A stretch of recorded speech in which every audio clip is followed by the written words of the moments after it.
Hey everybody, welcome to Hit Rewind. We're doing another perfect concert playlist. This episode we teased before, I think with the Cheap Trick one. It's been a little bit. I blame my co-host Ron. That's fine. Yeah, colds suck. Let me tell you. Yeah, well, no, because we were ready. You're like, I can't decide. I'm not done with Alice Cooper, so yeah, I get it. Well, there was that.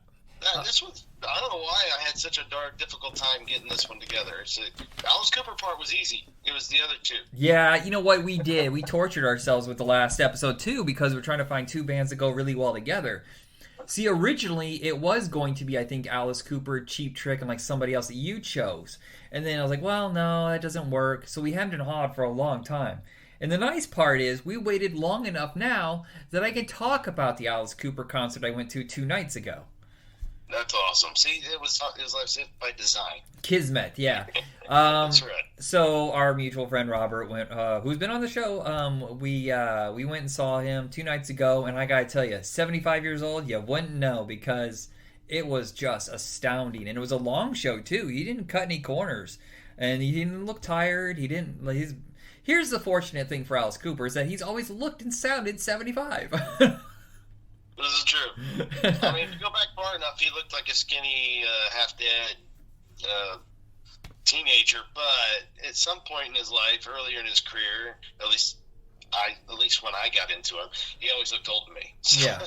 Well, and we but he did. rocked it. He rocked it well. Yeah. So we have a smaller venue here. So a lot of times he plays with another artist, and they can book like a big venue, like Rob Zombie or something like that. And this is one where he just does at our local music center. And so instead of like the huge set pieces that he brings in, he has to scale it back quite a bit. And he found a way around it.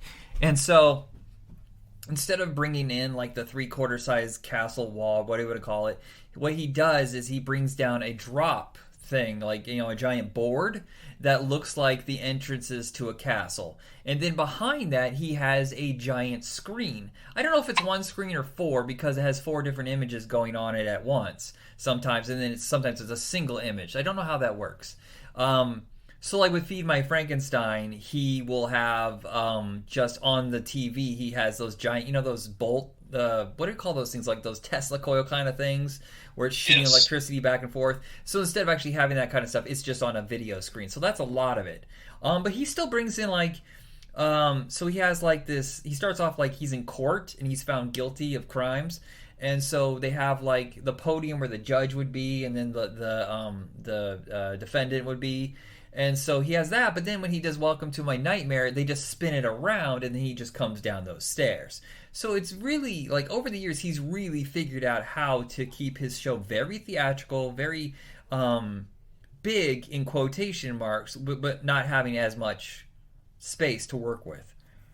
Space keeps the budget down. Yeah. And his wife's 65.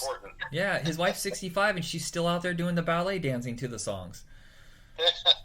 Yeah, it's very interesting. Yes, it is like a heavy metal show, but it's so Broadway style, you know, like big theatrical pieces. Like some is like Victorian age kind of stuff. He's, you know, he has the whole guillotine thing, and there's really some surprising stuff in it. I had a lot of fun.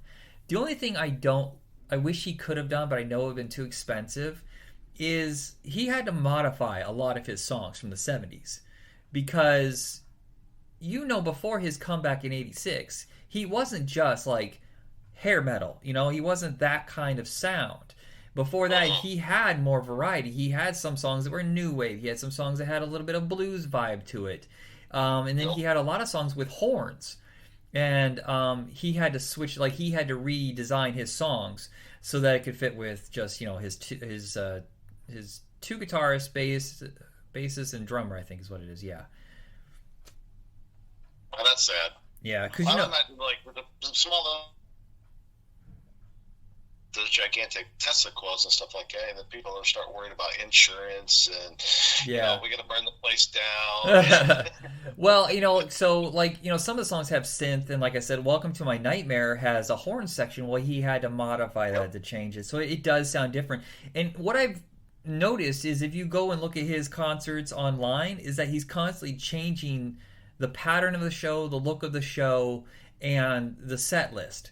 Yeah, he'll still have all the big ones that you want, but he'll mix in other stuff from his past. So each time you see him, it's a different show. That's what I like about it. Yeah. Like, and most artists, there's a couple of artists I've seen recently where literally I won't name the name, but I went to the concert live, and I'm thinking, oh, this is so cool. And then you go, and most of them do this, mind you, but I bought the live album that day on the spot, listening to it on the way home, and I realized it's the exact same show.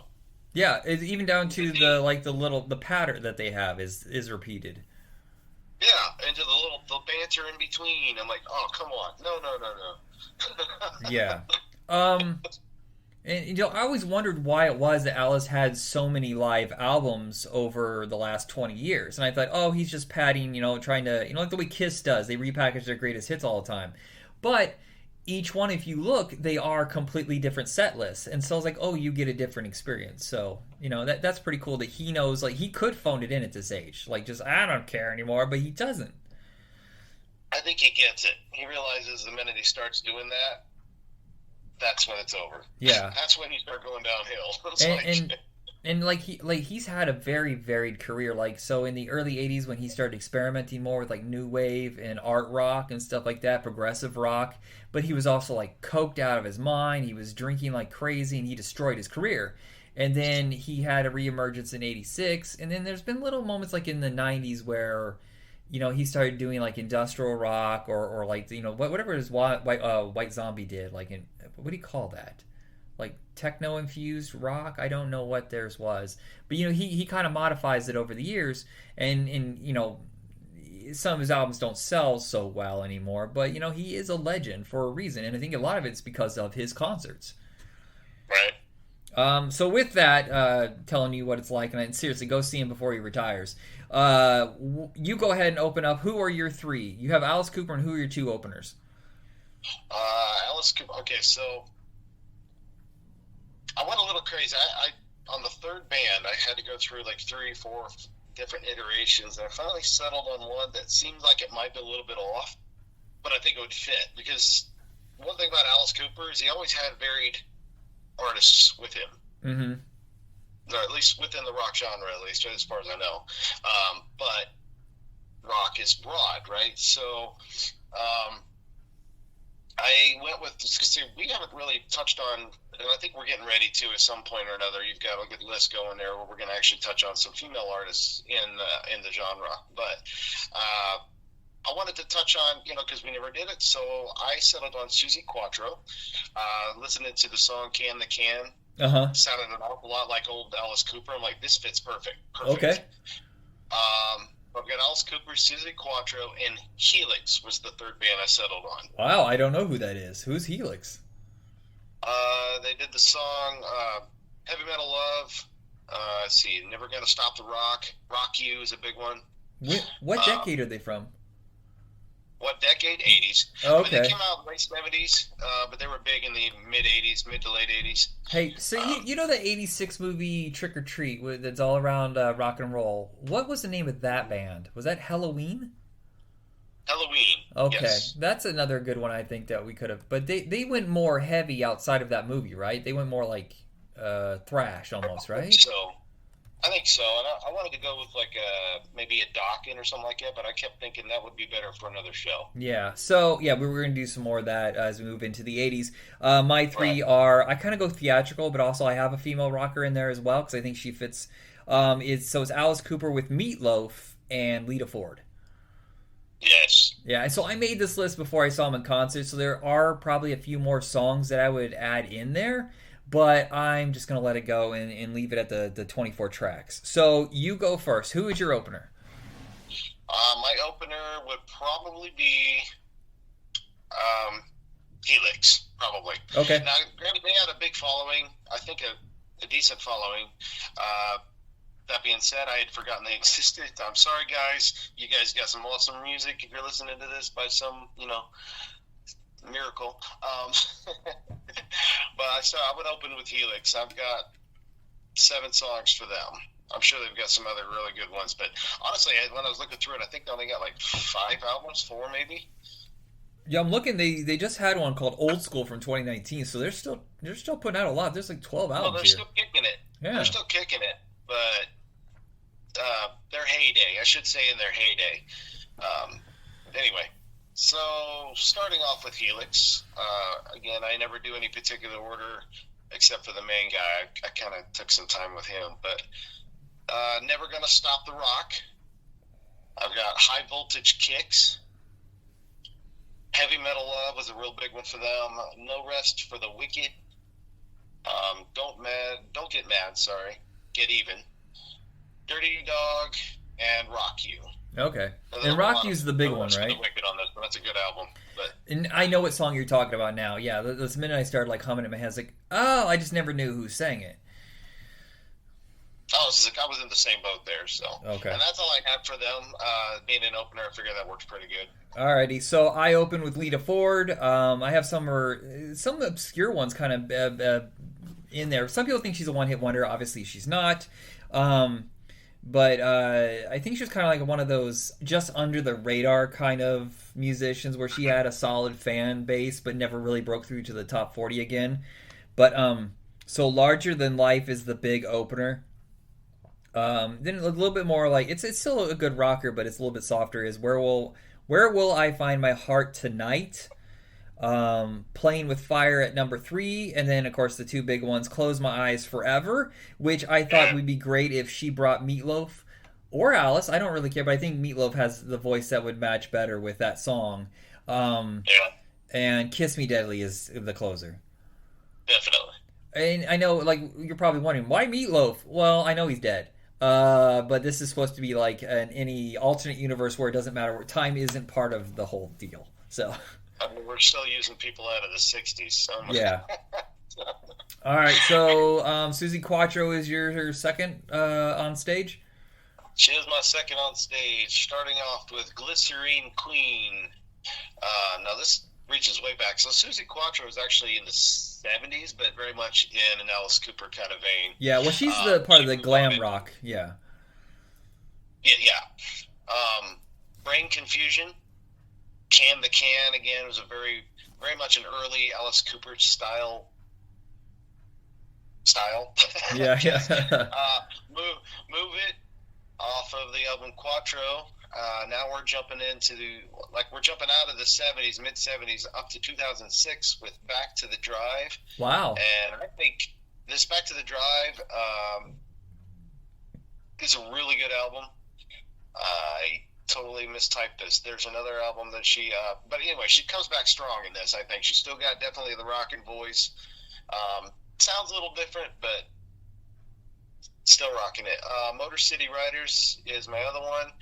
That's off of an album in '21, and I did not finish typing that out, so I can't remember what it's called.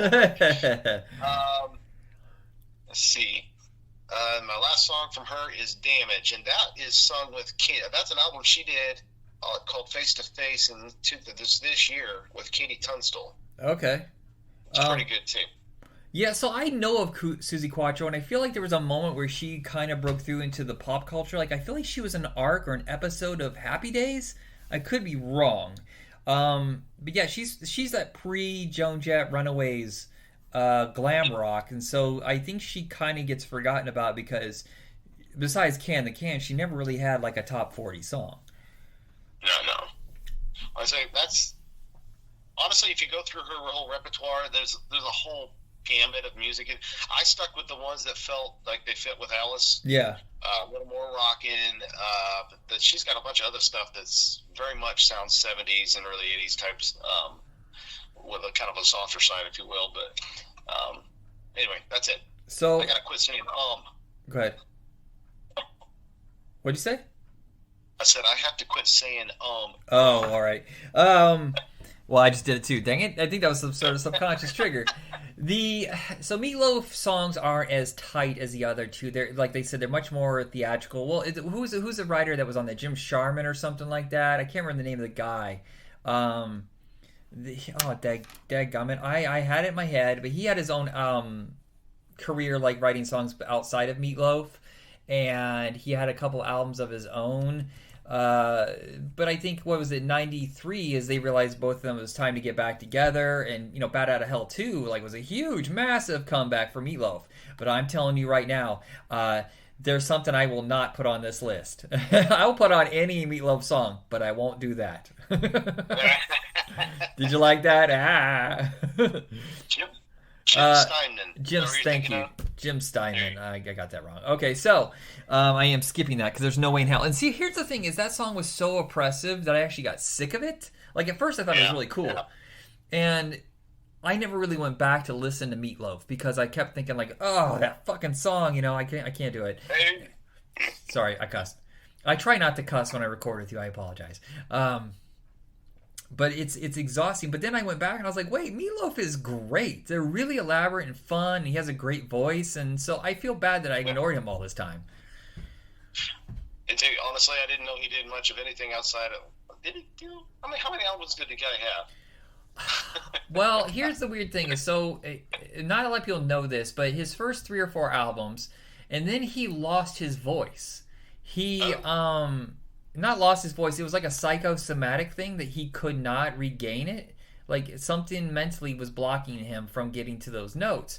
So he would go off and he would do movies and stuff like that. And that kind of was a thing in his career anyway. Like between albums, he would do some movies. So yeah, there's a 4-year gap after this one. So he does Dead Ringer, and I think so. He did one before Bat Out of Hell, Midnight at Lost and Found. So. I'm trying to look. 12. There was a gap though. Where what's that? There are 12 albums. Yeah, but he went back to Bat Out of Hell just too many times, and then on the third one, we're like, now you're just phoning it in. You're just doing a sequel because you need to sell. Right. I didn't know until right now that Bat Out of Hell 3 was a thing. Oh no, I remember that. I remember seeing that at the store, and I was like, uh-oh. We're going back to the wall. So yeah, there's like an 8-year gap or whatever where he could not sing. And so all of a sudden out of 93 or whatever, all of a sudden everybody's talking about it. I'm like, wait, I know who Meatloaf is because I remember an ad on the back of one of my comics or whatever raising money for charity. So here's my list. Sorry, I keep going on too long. Bat Out of Hell, I think it's just a great way to start the concert. 2 out of 3 ain't bad. From the Rocky Horror soundtrack, Hot Patootie. Come on.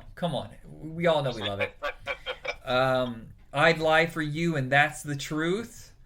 Rock and Roll Dreams Come True, which I think Steinman did first, and then Meatloaf did it later. Objects in the Rearview Mirror. So I think this one is much better than Anything for Love, and I won't do that. But it got overshadowed. You know how that thing is when you have such a huge hit, and the artist is like, well, I got to get another single out there. It's been months. Right.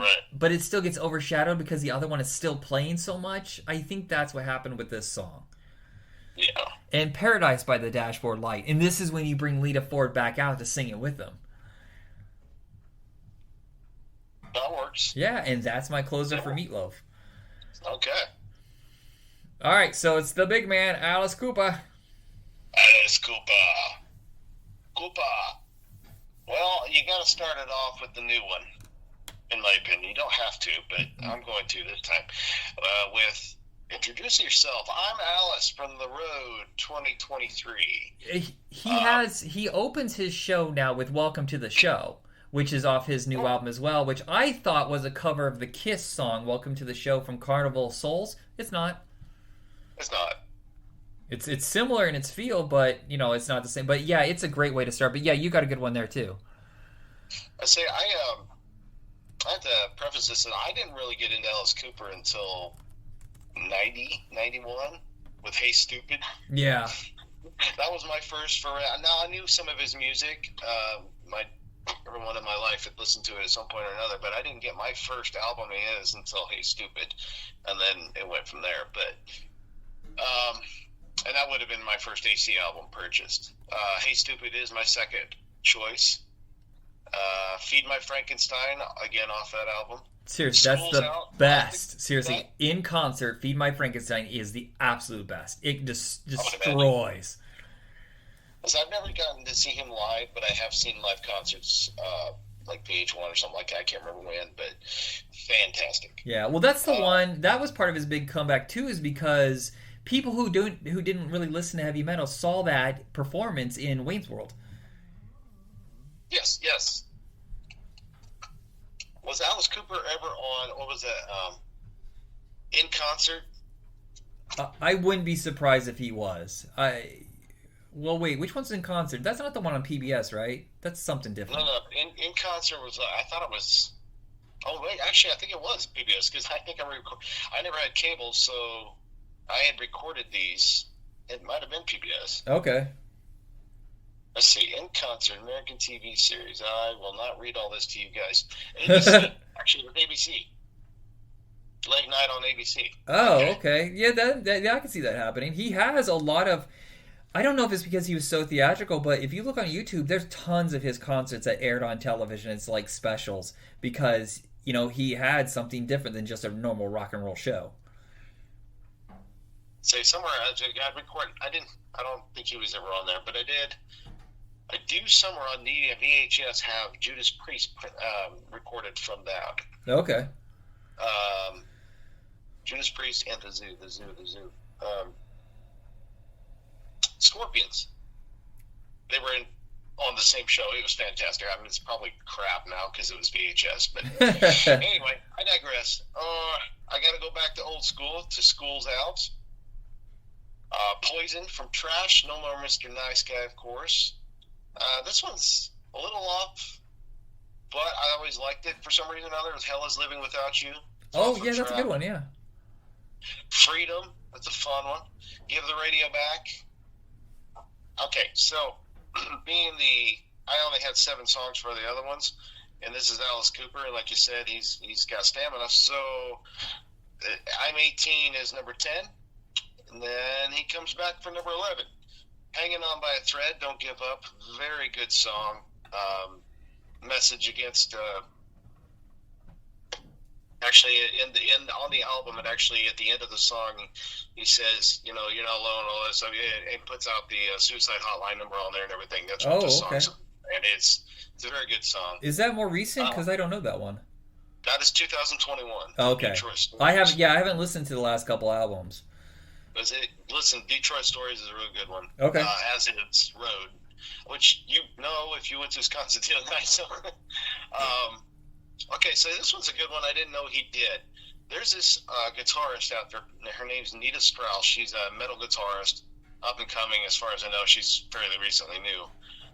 The album's called The Call of the Void, released in 23, and he does a song in there where he's singing and she's just playing, and it's called Winner Takes All, and it's really good. You know, everybody told me about her, and she wasn't at the show. He had his guitarist from his other band, Hollywood Vampires, fill in. Okay. So I don't know if she was his guitarist or if she's just another artist, like an upcoming artist. Okay, no, apparently from what people were telling me is like she's his regular guitarist now. I didn't know that Kip Winger was his guitarist on his comeback album. I had no idea until yesterday. Who? Kip Winger, you know, from the band Winger. That's where he started. Sweet. Kip. I missed out naming my kid Kip. Don't. Please don't. Don't. All right, let's see, Winner Takes All, that's 12. Rules of the Road, this song is so fun. There's a line in there, a verse in there, it says, let's see, it's the interlude, sorry. I've been into this game for a long time, I'm going to share some wisdom with you. Rule number 1, always get the money. Yeah. Number 2, remember to always get the money. Rule number 3, never forget to remember to always get the money. And then it goes on to say, and it's kind of funny. You listen to this, you're like, no, don't do this. But he ends it funny. If it's in a glass, drink it. If it's offered to you, take it. If you can drive it hard. And if you follow these simple rules by the age of 27, well, you're going to die. Yeah. So it's so funny how he's able to pull off humor. Because, you know, heavy metal has always been so self-serious. In the fact that Alice is able to pull off this dark sense of humor through all of it, he's very funny at the show. He's witty as hell. And no one, like, rolls their eyes and, like, oh, dad jokes and stuff like that. and it just works because I think he's sincere and he's legitimately funny. He is hilarious in Wayne's World when he explains that whole Native American thing or whatever, and he plays it so straight. But that's the funny thing. Yeah. Well, it's like they play it up as, okay, he's this, oh my gosh, Alice Cooper is smart, but in real life he is. I mean, so I'm like, anyway, okay, so he did a cover of Magic Bus for the Road. Great, this is a phenomenal, great Who cover, in my opinion. Does he reinterpret it, or is it a straight cover? It's a cover. I mean, it's a little more modernized as far as the instruments, what have you, but it's very much the words haven't changed. It's the Who's song that he's singing. He does a really good job of it. And then I end off, and of course, being a encore, I think it's okay to throw in a cover there. And then he's finally getting tired at this point. I think his old band is ready to go home, and we're going to end it with Detroit City from Detroit Stories 21. Okay. Under My Wheels is a good one, too, about Detroit. That is a big part of his show. It's just like his heritage and his love for this area. I was told that he lives in Arizona, which I thought was strange because he's here in this area a lot. So I just assumed, like Cheap Trick, they can perform in this area really easily because it's not that big of a trip. Well, I'd say it's easier to live out there for most of your life. When you're on the road and it's taking a toll on you and you're getting older, Arizona's probably better on you. Yeah, I was say the stage hat. If I was a performer and I'm getting to the age I am now, I'm like, throw a mat under the where the microphone is, because I'm not going to stand on this hardwood floor. Give me some cushion. Where are my Crocs? All right, so I start off with "Hey Stupid." I just think it's really great. Like if the lights are slowly coming up and you hear the chorus, like the guys, you can't see them, but you can just hear, hey, hey, hey, hey, hey, stupid. And the lights kick on, the drum kicks in. I think that's a great way to start the concert. I think it would be awesome because at the beginning of the song starts and you hear this. I'm sorry, I'm getting up a cold. I can't do it. We get the hey, hey, hey, hey with the concert in the background, right? Yeah. But I could just see them starting out the drum line, and everybody knows the song, and they just start in on their own, and they get it started. Yes. Oh yeah. So I don't know if it's like this at every show, but above the screen, so like Cheap Trick screwed up. They have these spotlights, but they also go out to the audience and they blind you. Well, Alice has these flowing LED, kind of like they look like they're out of Tron. These flowing lights that go with the music, or sometimes they just do like their own little thing to, like this weird flowing thing.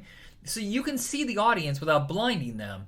And so that'd be really cool if they did that, start off with like, hey, hey, hey, and you see the LEDs going out to that sound. That would be really cool. Now, his next one is one that I think has kind of been forgotten because it came out right after Poison, and it kind of has the same energy. If he's going to do a love ballad, it's going to be macabre, and it's going to kick ass.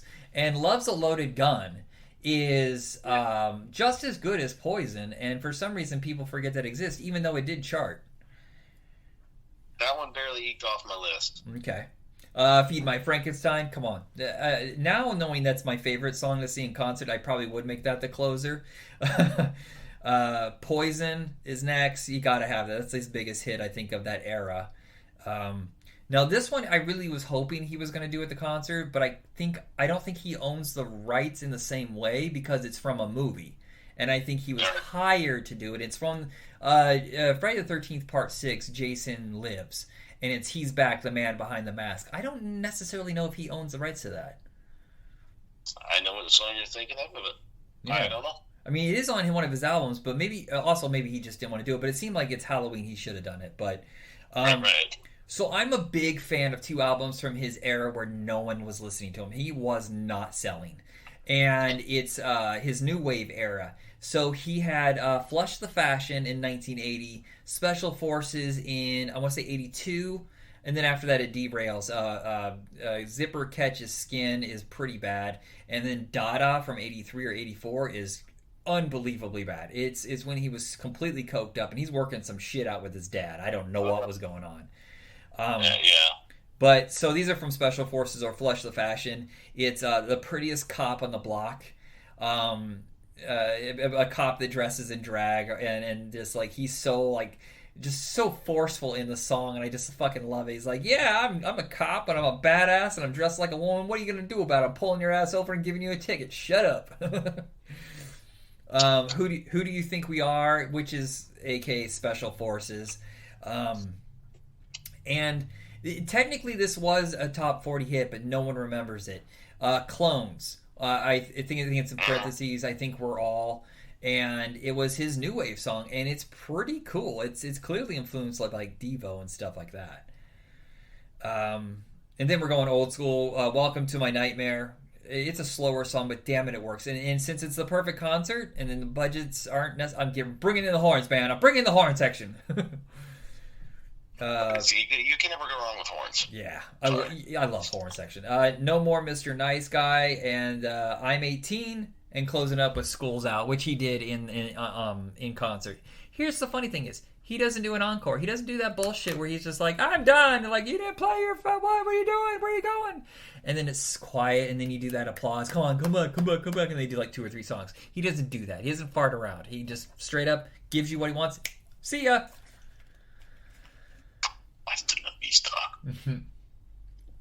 I was talking so fast I got a little lightheaded there, buddy. Take a breath, man. Take a breath. Woo! I was looking at He's Back, the Man Behind the Mask, and it looks like it's his song. It's off Constrictor. Yeah, I just wasn't sure because it was a Paramount, like, hire. Like, they paid him to make that song, so I wasn't sure. Maybe he just released it after the fact. I don't know. Maybe. I don't know when the movie came out, but... 80s. Oh, it's from the series. Yeah. No. Series. It's part 6, not the TV show. Franchise that comprises one. Oh no, they mean series as in the series of films. Oh, okay. All right. So, yeah, because I remember listening to this when I'm trying to make this list, and I heard that I'm like, oh yeah. Anyway. Yeah, it was a really smart thing that saved his career, was pivoting. Now that Motley Crue was big and the theatrical Los Angeles sound in heavy metal was back, that they repositioned him. Plus, he cleaned himself up. He got off the booze. Yeah. He got off the cocaine and said, okay, this is what you're doing. I wonder, because I haven't really dived into his more recent albums, but does he still go back to that vibe that he had in the 70s where it was a mixture of different genres, or is it all just straight hair metal? I don't know. The latest album is not so much like, it's a little bit of a mixture, if you ask me. Okay. Road. I don't know how to describe that. Well, the fact that like every song on there has got kind of an on the road type of vibe. You know what I mean? Okay. Kind of driving sound to it, but and like I said, Detroit City is a really good one to listen to as well.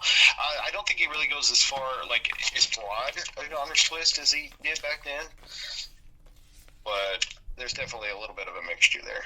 Alrighty, so I don't know what we're going to do next. We tossed ideas around. I do think it's time to get some women rockers, some Fleetwood Mac and Hart. Sure, sounds good. Alrighty, so that is our next concert. It's the first time we've gone with only 2 bands, but their catalog's huge. Maybe a third. Maybe we'll throw in Starship. Yeah. Maybe Starship? Jefferson Starship? Jefferson Airplane Starship? Whatever? I want to say, is it Jefferson? You know that band? Jefferson Starship, a.k.a. Starship SK.